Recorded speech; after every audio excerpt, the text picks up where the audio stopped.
questions now, yeah. or but they will sort of delete. They will, they will delete they will it. cut away. They will hear me, so you can delete me. So thank you again for this interview, and I think we could start with your introduction. You can say a few words about you. Well, my name is Mona Eklund, and I have been an occupational therapist in the late 1970s, and before that I studied psychology, so I have that combination in my background, psychology and occupational therapy. And I worked as a clinical OT, mainly in psychiatric care, but also neuro rehabilitation and work rehabilitation. But I became a teacher very early in my career. I thought it would be nice to try, but here I am. I have most of my working life I've been working as a teacher and researcher, and I took my PhD in psychology, because at that time you couldn't take a PhD in occupational therapy, so it was in psychology. I took it in 1996, so it's more than 20 years ago. So I've been an OT researcher for about 30 years, because my PhD took quite a long time, because I followed patients through their occupational therapy journey, which was on average 1.5 years. So I followed them for quite some time, and I did follow-ups. So that's why my PhD time was quite long. It is long, even if you do it fast. It is a long process. But the first years was sort of, I did it on leisure time, but then I got a position. But that position as a doctoral student came very timely, because then I had done most of the data collection. I had followed them, so I could speed up the process the last 3 years. Okay, you gain time. What about your expertise or your consideration with occupation or occupational sciences? Is it something that you have done since the beginning of your career, or is it something that came later or lately? Well, as I said, I've been an OT since 1978, and occupational science was something that I came into contact with in the beginning of the 1990s. Florence Clark visited Copenhagen in Denmark, but that's very... I think it was even Roskilde, another... I know it. You know it, another university town in Denmark. She visited Roskilde, and I was invited to listen to her lectures and participate in the discussions, and she became interested in Lund University, because Lund University is a full university with all types of faculties. So she thought that occupational science would sort of be, or Lund University would be a very good seat for occupational science. So that's why she became a little bit interested in me and other colleagues who worked here. So she came to Lund as well, a few years after, I think. So for several years I had discussions with Florence how to get Lund University interested in occupational science and spread the idea. Occupational science, just like that, became very sort of popular among occupational therapists, because this was a science for the practice. So occupational science and occupational therapy are equally important in my thinking. And in what I've been teaching and what I've been doing as a researcher, I'm very much influenced by both traditions. What do you think it could change to base or practice on occupational sciences? Or if you... Because in Switzerland we were still at the biomedical paradigm a few years ago, so... That is a question. What can it change to be based on occupational paradigm, for instance, on occupational sciences? Well, I mean, occupational science really strengthens the occupational paradigm in occupational therapy, because it's easy to be influenced by medical sciences, behavioral sciences, but I think occupational science gives us the language for how to promote occupation as an important aspect of treatments and rehabilitation. So it really strengthens the identity, I think, of occupational therapists to base their thinking on occupational science. And I'm sure that many of my colleagues here would say the same.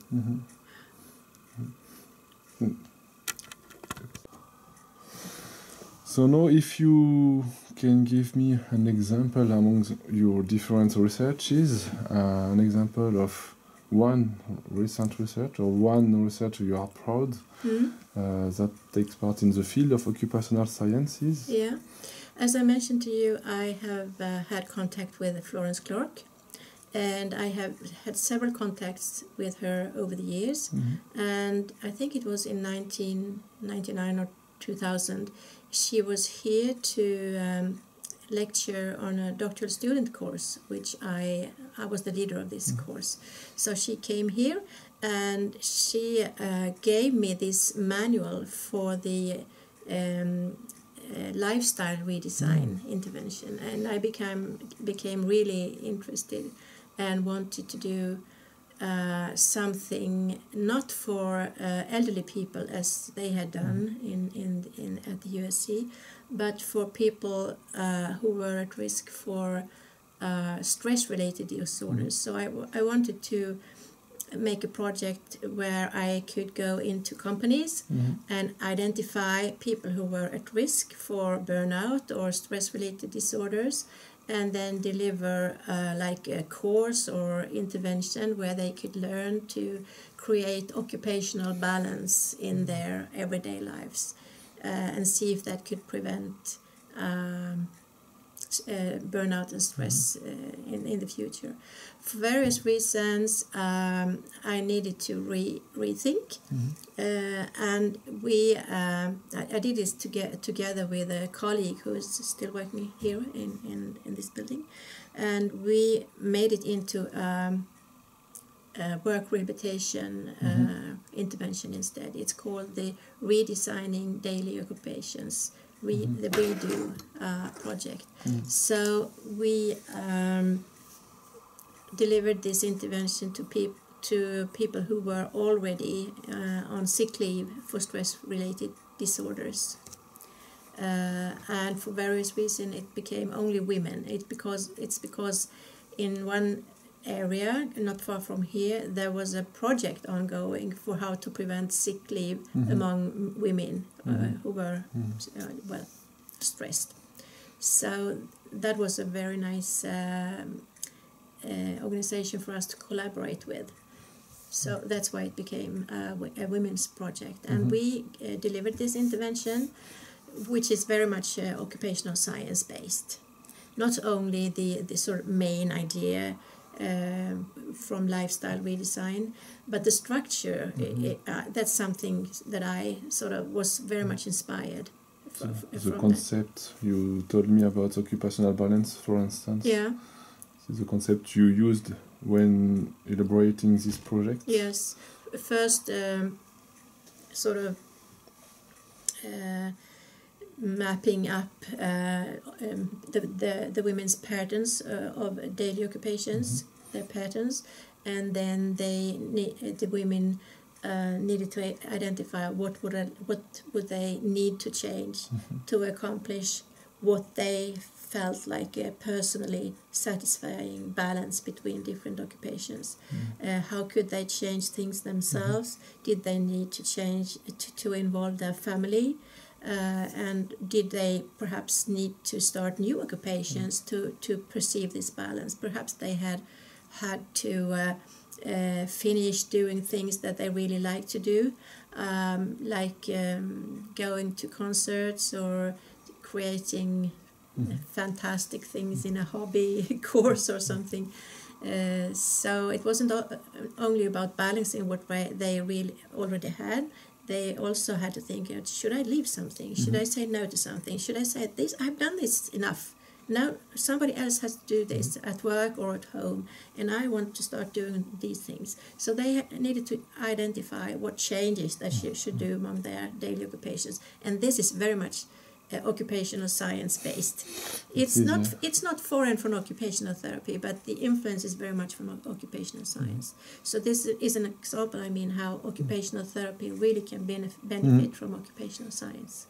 And about the reception of this program, how was it? It was delivered, and we evaluated it, and we also had 2 follow-ups actually. One after 6 months, one after 12 months, and then a third one after several years. So the most remote follow-up was done, I think 3 or 4 years after they had completed, and it was recently. It's going to be published very soon in Work, this long-term program. But I mean, those who participated in the redesigning daily occupations intervention, they regained work capacity more rapidly than a care as usual group who did not get this intervention. And there are articles, there are papers about this intervention. So it was successful in return to work and in reducing sick leave. It was also effective in accomplishing more satisfying everyday occupations in general. And in the long term, in the very long term follow-up, the most remote one, there was no difference in return to work. So, but almost everyone in both groups were back at work at that time. But in the very long term, the women who got the intervention, they perceived a better occupational balance in their lives. So it was successful, and this wasn't a very large project. It was 42 women in each group. And then I wanted to do a similar intervention for people with severe mental illness. And this time I wanted a larger group. I wanted about 100 people in each group. And this one has I'm really excited about this project because it was the same sort of structure, the same principles about identifying what do you need to change in your life to accomplish a better occupational balance. But this time it was about, not reducing stress. It wasn't about introducing stress either, but it was about finding a higher level of activity, because most of these people did very little during the day, and they didn't feel good about that. They needed more activity, and they needed to sort of repartition, participate in more places too. But the principle is the same, to identify what do I need to change, then 5 strategies, how can I make these changes. And then also part of this intervention is to have like a homework. It's group-based, so it's a group that meets once a week, and in between they test this new strategy and do the occupation they want to manage. And then they come back to the group and they report, and was it successful, then everything is fine. But if it wasn't successful, then you maybe need to reframe the problem. To explore differently the situation. So, and then we want to create like a positive spiral. And this project has shown that those who participated in the intervention, compared to the care as usual group who didn't get the intervention, or actually got activity-based interventions too, but it wasn't this. We call this new intervention, we call it the balancing everyday life. So we call it the BEL. And the outcome study was recently published in BMC Psychiatry. And those who got the Bell intervention, they improved their engagement in everyday occupations, and they improved their activity level, and they improved their occupational balance, and they also improved on global functioning, and psychiatric symptoms were reduced. So, do you measure all these variables with tools, specific tools, or did you elaborate your own tools when you did this project? I have developed a few tools myself before, and they were used.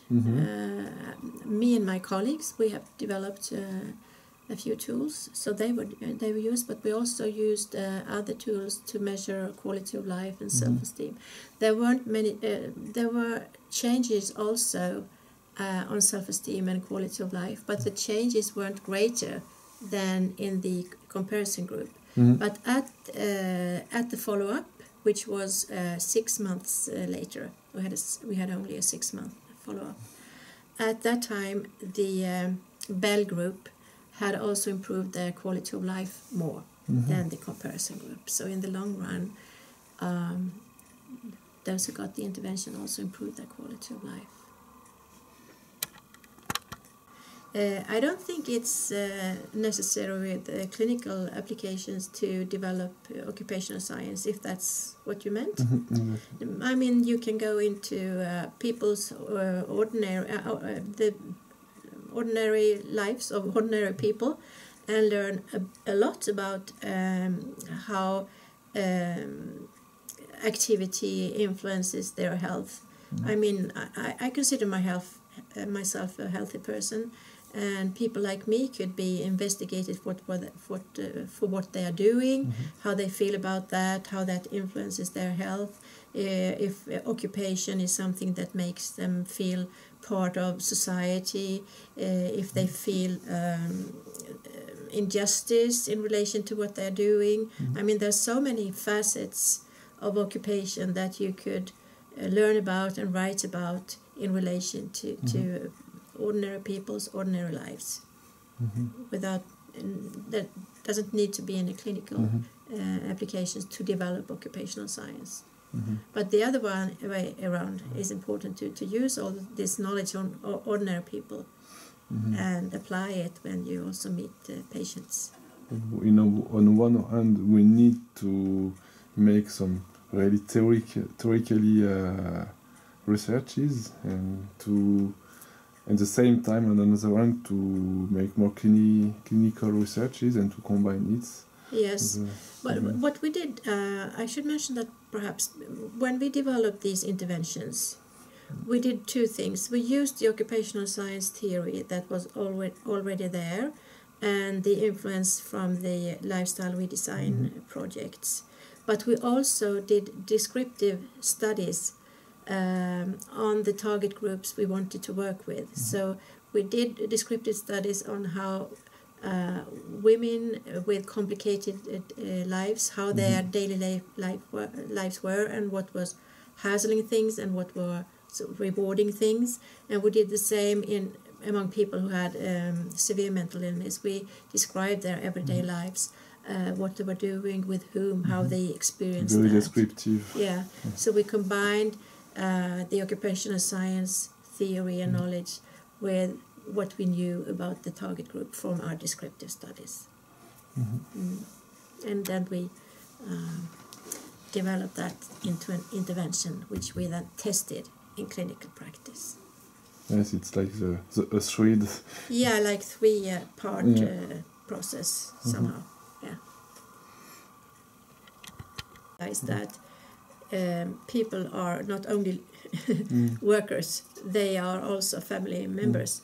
So maybe if you have like an occupational science frame of reference in your mind, it's perhaps easier for you to see a person who you are the boss of as a person who has a very complex life situation, and that you can have a flexible attitude towards your co-workers.